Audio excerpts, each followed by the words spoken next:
हमने गुरुवर से कहा कि गुरुदेव चिप बनाइए ना, किसी बड़े महाराज जी के साथ रख दीजिए, मेरा भी धर्म ध्यान होता होगा, हम उनके धर्म ध्यान में सहयोगी बने रहेंगे, निर्विकल्प हम भी रहेंगे, आपको मैं कभी कोई विकल्प नहीं कराऊंगा।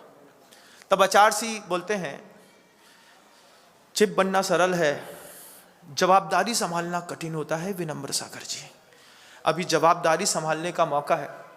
उस समय 2-3 महाराज हम लोग में बड़े थे, संभव सागर जी बड़े थे, सौम्य सागर बड़े थे, और एक आध मुझे आज शायद और होंगे, मैं 3 या 4 नंबर पे था। योग सागर जी भी थे उस समय। तो मैंने कहा गुरुदेव से कि गुरुदेव छोटा बड़ा नहीं। तो आचार्य जी ने बस कह दिया बात को कि 18 साल साथ में रखा है, अब तुमसे बड़ा मैं कहाँ लेकर के आऊँ, तुम मुझे बता दो। ये बात जब गुरुजी ने कही और फिर जवाबदारी वाली कोई बात कही, फिर कोई मना नहीं कर पाया, आप जैसा बोले वैसा। क्योंकि आचार्य जो संकेत देते हैं, जिसको देते हैं, जिस तरीके का देते हैं, गुरु को पता है किसके बाद किसको रखना है, किसके बाद किसको रखना है, ये गुरु को बहुत अच्छे से पता है। एक समय था जब दुनिया उनके बड़े शिष्यों का नाम लेती थी, एक समय था उनके बाद दूसरे शिष्य आए, फिर तीसरे शिष्य आए, फिर चौथे शिष्य आए। अब जनरेशन बदल गई, अब नए जमाना फिर एक शुरू हुआ।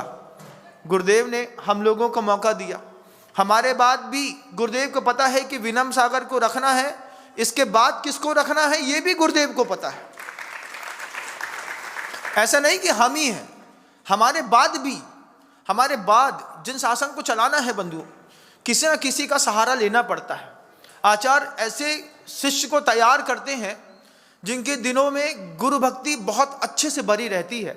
गुरु जी को बहुत अच्छे से पता है, इनके बाद ये प्रभावक, इनके बाद ये प्रभावक, इनके बाद ये प्रभावक, इनके बाद भी कोई और प्रभावक आएगा हमसे भी ज़्यादा ताकतवर, उसके बाद भी कोई आएगा।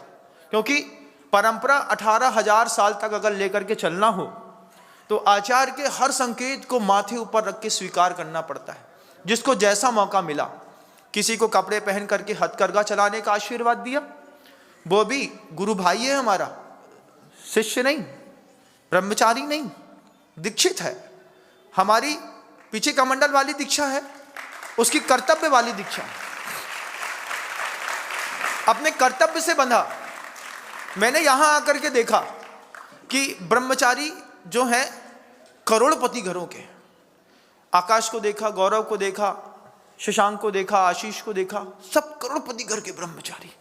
हमने घर जाकर के देखा, हमने देखा कि घर में जाकर के जब इन्हीं ब्रह्मचारियों ने संकल्प किया, गुरुदेव आचार्य जी के समाधि केंद्र के लिए आप जो बोले, हमने कहा जो आपकी इच्छा हो, क्योंकि आचार्य जी को आपके परिवार ने चेतन लाल दिया है, धन की अपेक्षा नहीं है, लेकिन खुले दिल के साथ 21 लाख, 31 लाख, 51 लाख जो आप बोले सब। हमने कहा क्या मन है, क्या उज्ज्वलता है भावों की। ये दीक्षित शिष्य हैं, किसी की कर्तव्य दीक्षा है, किसी की मुनि दीक्षा है, किसी की आरिका दीक्षा है, किसी की ब्रह्मचारिणी है। 500 प्रतिमा मंडल की ब्रह्मचारिणियां बहने लगातार। आज गुरुदेव अपने शरीर से उपस्थित नहीं है, लेकिन उनके विचार आज भी हर प्रतिभा स्थली की जमीन पर आपको दिखाई देंगे। 500 बाल ब्रह्मचारिणी बहनें लगातार उस विचार को पल्लवित और पोषित कर रही हैं। और सिर्फ इतने ही नहीं, एक महान आचार्य के बहुत सारे गृहस्थ शिष्य भी होते हैं। गृहस्थ शिष्य कैसे होते हैं? जो धन का उपार्जन भी करते हैं तो ये सोच करके करते हैं कि इसमें से मेरा बहुभाग मेरे गुरु जी के काम जरूर आएगा, बहुत आएगा। ऐसे बहुत सारे गृहस्थ शिष्य कोट पैंट शर्ट गॉगल लगा करके भी घूमते हैं, उनके कानों में 2 सोने के बाले भी मिलेंगे, हो सकता है किसी के पैकेट में गुटखा भी मिल जाए, लेकिन दिल में आचार्य सी जमे रहते हैं। करना है तो आचार्य सी के लिए। अभी रास्ते में एक सज्जन मिले हमसे, गुटखा मुंह में भरा हुआ था, बिल्कुल थप थप थप थप चल रहा था। हमने कहा पहले थूक तो लो अच्छे से। अरे महाराज जी अभी अब 50 रुपए का खाया है तो कम से कम 1 घंटा तो चले। तो हमने कहा आचार्य जी के पास जा रहे हो, शर्म नहीं आती तुमको, तुम गुटखा खाते हो? तो ऐसा हाथ जोड़ के कहता है, महाराज हमारा कसम है, ना हम आचार्य जी छोड़ सकते हैं ना राष्ट्री छोड़ सकते हैं।